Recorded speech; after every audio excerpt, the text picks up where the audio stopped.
Okay. So they've set this up to almost be like a second hunter exam, where it's like instead of it being like, okay, you have to do all these things in order to become a hunter, you have to do all these things just to find Killua, like at his house. Right. And so far, it's not like there's any mystery of whether or not they're going to make it to the house. Right. Yes. Or that they're actually going to find the house. They've made it so it's just like, okay, there it is. There's your goal. It's right in front of you. Yep. But you don't know how long it's going to take you to get there. Right. There will be some obstacles along the way.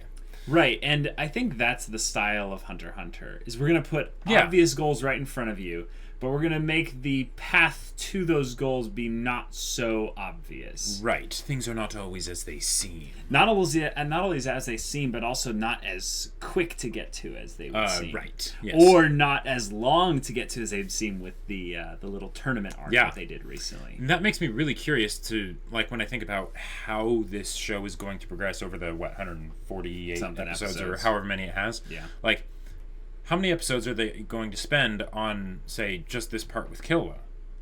Like, is it going to be comparable to the Hunter exam? I don't think so. I don't think so, and I hope not. But I could see it being 8 to 10, though. Right. And with things like that, it's like, okay, that's just to get Killua back, which was because he, like, bumped into his brother, sure, after the exam was over, or at the tournament. So, how many of those things those kinds of things do you think will happen, where it will be something fairly simple that turns into, an 8 to 10 episode arc? I don't think we can really guess on that yet, because the arc that we essentially just went through previously had very clearly defined start, beginning kind of things. There was a certain number of phases that they needed to pass in order to become hunters. Once they became hunters, the arc was clearly over. Right. There was stuff that continued from that one into the next arc. I think that the way they can do this coming from, say, we can predict the next arc is Killua. They'll eventually meet up with him, and something with Killua's family or Killua's goals or something about them being assassins will lead them to a specific next point.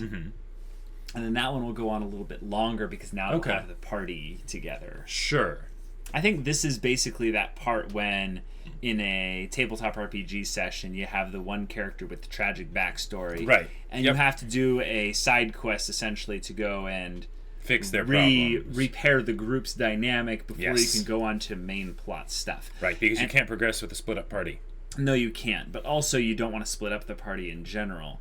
Because I think things like the Phantom Troop, they're an example of potential main plot stuff for the future. Right. But we don't want to encounter the Phantom Troop until we have Killua back. Yes. Absolutely. So something like that could be a purpose of it. Like, let's say Killua decides to kind of take on some responsibility of being an assassin, but he gets a mission that has them going to go hunt down a member of the Phantom Troop. Right. And Kurapika, he's like, yes, this sounds great. Let's do this. Sure. So they do a joint kind of mission in that regard, and then that leads to more development, say, for Gon with the searching for his father. Say, like, some members of the Phantom Troop actually know or heard of his dad. Stuff like that. So, but with this one, I think it's going to be kind of a puzzle, little mini dungeon where they go in and solve problems, have a little bit of fights here and there, talk it out. But the way they solved this one, while there were so many puzzles, it was really just Gon's character in person that brought them through the really tough obstacles. Yes. Now, when I was watching this, or maybe it was the previous episode actually. My mind went to Toy Story 2. Where, like, interesting. Like, it's kind of a similar situation where, Killua, the good friend of one of the main characters, right? Okay. Basically has been taken away, right? Even though he left of his own volition. But, and then he goes to his real family, essentially. Right, and but they're not really his family. But they're not really his family. And do you think we might get something where Gon catches up to him and Killua doesn't actually want to leave? Like, yes and no. Like, I don't think they would end up keeping that up for very long. That sounds like melodrama. Sure, but this was an idea of basically how maybe it might not be. With, anytime you're trying to train people to do things, especially when they're extreme things, and assassinations are a bit on the end of extreme. A bit on the extreme level, yeah. Especially when they're young. You have to, the biggest part of it is to basically mentally condition them to do all those extreme things. So do you think that his time, basically, like, I had this thought of what if his time spent back at home basically causes him to regress, and he ends up getting, like, sort of reprogrammed with, like, oh yes, I'm an assassin, I don't have friends, all I ever think about is, am I going to kill this person or not? Possibly. I think that sounds like more of an excuse for Gon and Killua to fight. Oh, sure. Okay. And I don't think this is the type of show where they just make up a random excuse for them to fight, and then fighting resolves everything. Yeah, Mm-hmm. I don't think that's going to happen either. Mm-hmm.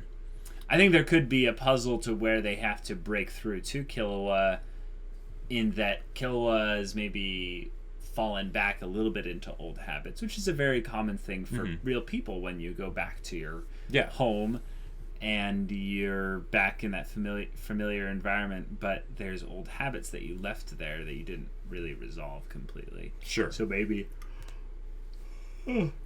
Killua has fallen back to some of that, but I don't think it will be the thing where it will be one where he'll completely turn against them. It'll be more of the thing where he'll be conflicted with it.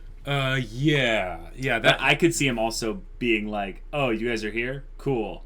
I have a reason to leave," and then he just goes and busts out completely. Okay. Yeah. Now this would be crazy. But what if he's like, "Oh, Gon, you're here. Cool. Let's hang out." And like he basically like what if oh no, what are you going to say? Well, no, nothing as crazy as like he tries to teach Gon like assassination stuff or whatever. But basically he ends up just being like, "Awesome, you're here. Let's continue like playing like they used to." And then the parents end up having a problem with it because it's like, no, this is where you learn to kill people, Sure. It would be cool, if anything, to have this be resolved with Gon, Kurapika, Leorio, and Killua all talking to the Zoldyck family. Sure. And resolving it with them through a conversation rather than with fighting. Right. With fighting alone. If anything, have some fighting, but have it be more in the sparring sense rather than the dungeon mini-boss sense. Maybe that's a way that Gon could sort of earn the respect of Killua's parents somehow, even though possibly that probably wouldn't happen given Gitterrocker or Illumi. Right. Well, they set it up also to be the thing where no one has come out of here alive, which means they're going to do it. Right. But what it also means is that we need to have further build-up as to the rule of cool for this family of assassins. Yes, absolutely. And one of the best ways to do that is to show how competent they are and how better they are in what they do than the protagonists. Right. And another continuation of that would be to have them fight them. Sure. But I would rather have them do some kind of, again, puzzle-solving type stuff. Right. I'm a really big fan of HunterxHunter's inclination towards that. What if they ended up doing something where they get to the building and basically the problem is that the butler won't let them pass? Like, they're there and he's just like, nope. You're a threat, so I will not let you pass. And they try and fight him, and that's the way they can build it up because it won't be super one-sided because the family won't actually be there. The butler might have some skills, but he isn't actually one of the family members of assassins. They could all fight him together, and then basically, like, maybe Killua finds out about it and comes up and he's like, "Oh, hi guys. No, it's okay." I feel like John Cena poking through the little poster thing that you said he's not a part of the family. I'm like, are you sure about that? Like, I don't see a butler being completely unaffiliated with the family. Right. Usually it's like in stories it'll be some really strong affiliation so they have a reason to serve them so loyally and for, so long and all that stuff. Right. Like, at the very least, like he owes his life to them. That's the least bit. The higher bits are that he actually is a family member Right. And he's like working to repay a debt to some of them or something like that. Sure. And he's indebted to them, but he is fiercely loyal. Right. It has nothing to do with the fact that he is, any less of a family member than they are. He might not be related by blood, but he's still by family. bond and by word and by deed, he is absolutely connected to the family. It's kind of Alfred and Batman, Alfred is kind of the father that Bruce Wayne never had. Right, exactly. Into adulthood. Yeah. So, I could see there being a so he is there. totally part of the family. Do you like how this is very mythical and that it's the Dark Mountain and that they're literally approaching it? I do, and that's the little group of protagonists. Yep, and that's the main reason I would say that I want them to meet the butler instead of Killua's family, because if they in the first bit, well, potentially across the whole all? thing, because what if it was this thing where it's like, oh yeah, Killua's family, and maybe they see the barest glimpse of one of them or something like that, but they don't see any or of they them. Hear them speak from beyond a door, but they never actually see them, kind of like what Airbender did with the Fire Lord, just to build up this idea of these guys are bad news. Maybe Illumi is actually just the next one older than Killua, and he's actually not that sense. good as far as the whole family is concerned. Yeah, I would say Illumi, by the nature of him being out and about doing things like the Hunter exam and stuff, I would say he's bottom tier in terms of experience, but he might be bottom middle tier in terms of skill. Okay. So someone one of the grandparents, they're Netero.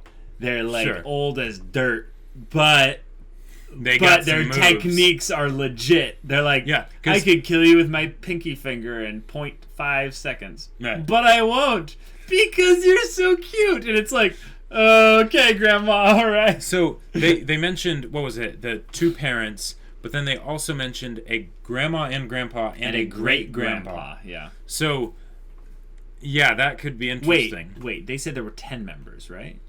Yeah. So the 5 kids, 2 parents, 2 parents, and then grandparents, the grandparents, and the one great great grandparent. Yeah. Okay, that does add up correctly. Yeah. Okay. I don't know if it was great grandpa or great grandma, but I think it was grandpa. I think it was great grandpa too. Yeah. And it would kind of fit because then it's the counterbalance for Netero. Oh sure, he's literally just a darker mirror of Netero in that regard. Yeah. I don't see these characters as being future plot characters, though, really. Okay.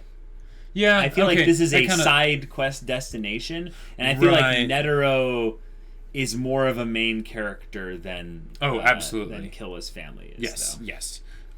Maybe there's a couple new characters that will be introduced in Killua's family that are more main character focused, but not the family as a whole. Okay. Like they're making a point of here. This is a very secluded, secretive, almost just like pictures death cult of them are family. Are worth. How much did they say the pictures were worth? 100 million. Yeah, it's okay. Yeah, how much are the Hunter license card ID cards again? 10 million? Or enough for 7 lifetimes. Enough for 7 lifetimes. Yeah. So I think that might. Is there a serious inflation problem in this world? Who knows? But yeah, so it's just get security footage from Netero's airship, right? Just get a picture of Killua. That'd probably be bad. I get the idea that those guys were kind of exaggerating because maybe. Oh no! Here's the thing: Killua went to join the Hunter exam, but he didn't tell anyone his last name. No. That's why. Right. So he and Gitarocker, no one knows. Illumi, turned himself into Gitarocker, whole different name.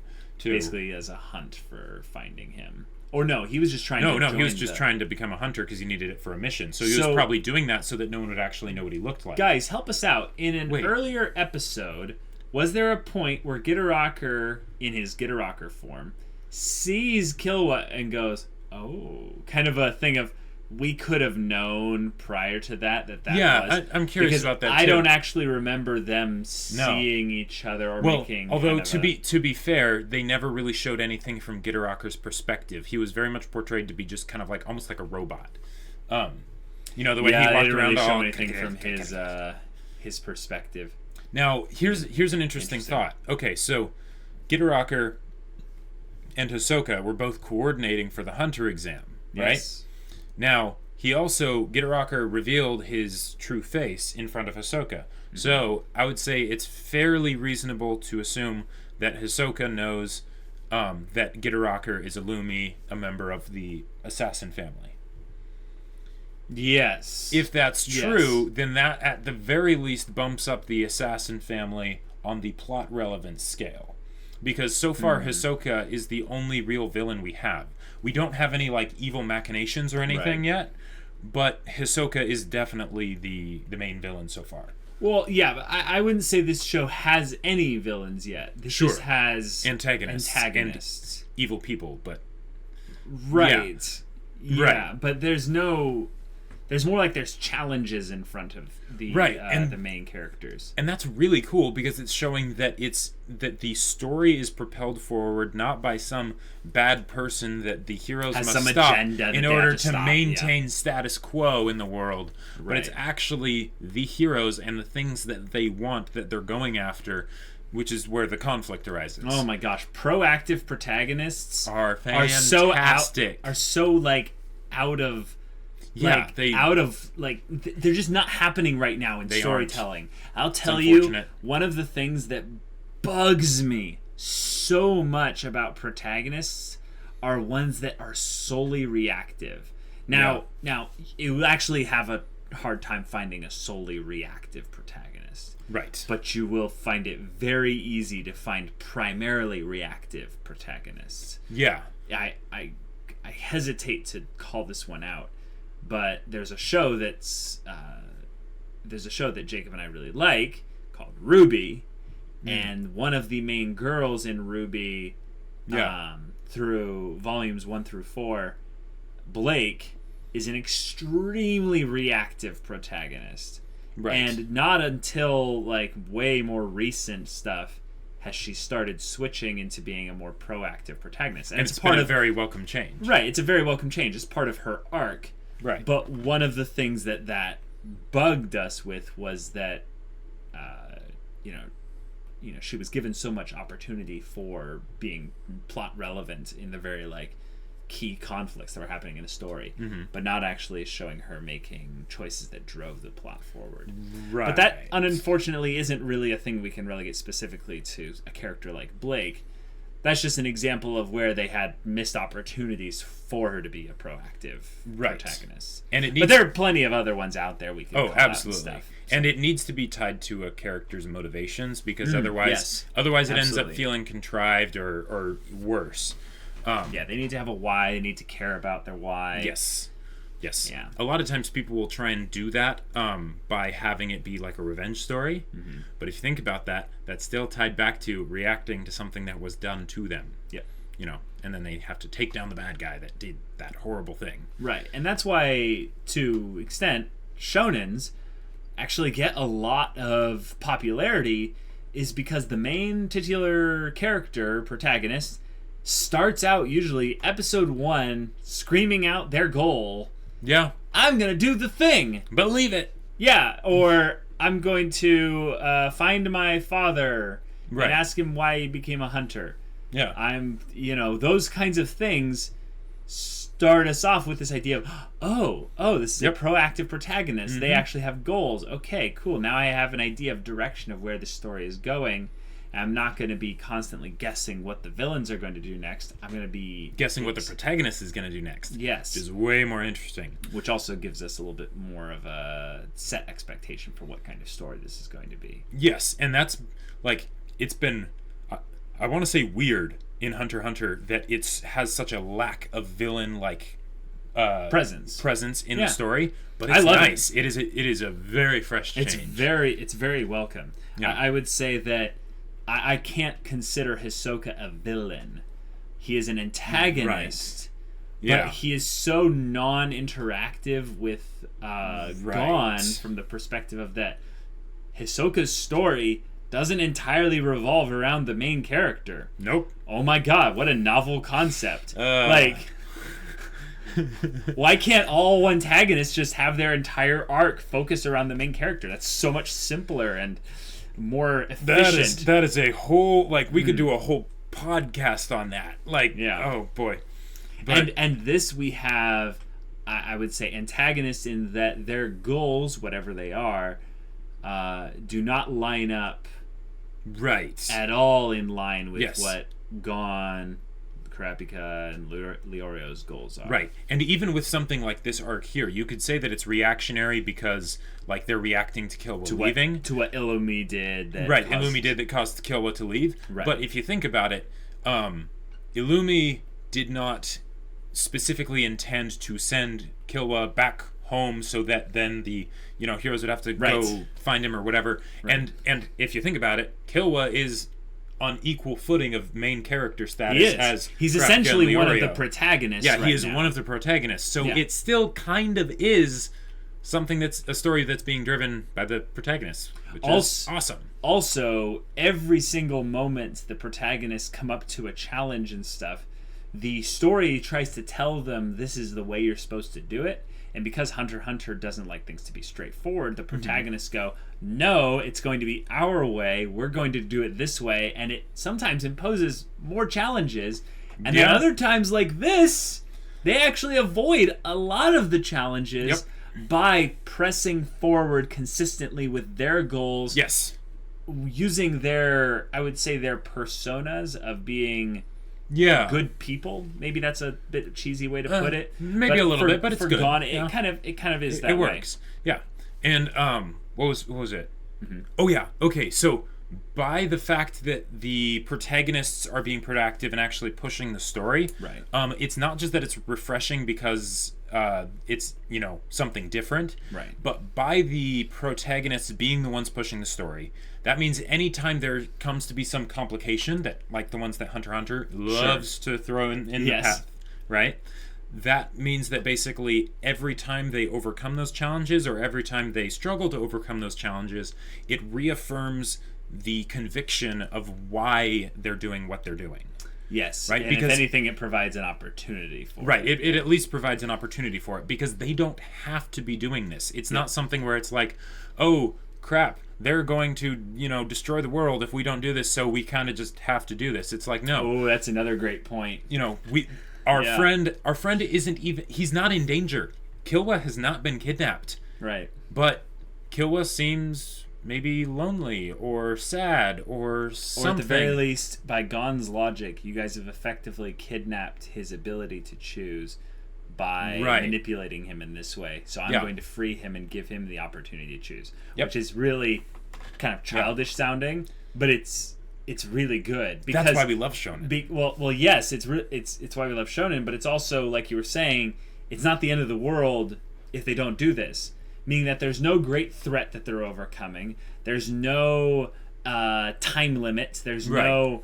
If you think about this as a GM or a DM of a tabletop RPG game, you're not putting the protagonist on plot rails. Right. At the end of the Hunter exam, they decided to do this. There was no, like, you guys have to do this. Mm-hmm. It's more of like, well, we like having Killua in the group, so we're going to go after Killua. If anything, if I was the GM or DM of this whole universe story and stuff, I could be trying to guide the protagonist because they like having the OP Killua in the group to go after him and stuff. But, if they came to a bunch of challenges and realized, I don't think this is worth it, guys, then they might just leave. But because Gon is the one with the goals, he's the one with the driving force behind this, it doesn't matter what challenge gets put in the way. He's going to go through it Shonen Determinator style, but in a way that makes it not feel forced. So all in all, very, very good stuff. Yes. And hopefully it doesn't go on too long because I really do miss the Gon Killua dynamic. Yes, and I really like this arc, the way they've set it up, so I don't want it to end up being something that feels dragged out. Exactly. I want it to hit all the high points the way we know that HunterxHunter can and has in recent episodes. Right. So, and then maybe trick us with some really useful efficiency a la the little final phase of the Hunter exam. Yeah, exactly. All right, guys, well, this is nice and fun. If you want to check out the next 2 HunterxHunter episodes right now, you can go check out the link in the description below for our Patreon's early access, and also get on the Discord. It comes with the early access for free. So, come chat anime with us. It'd be awesome to meet you. Alright, guys, we'll see you later. But until then, we're Semblance of Sanity. I'm Caleb. I'm Jacob. And we'll see you all next time.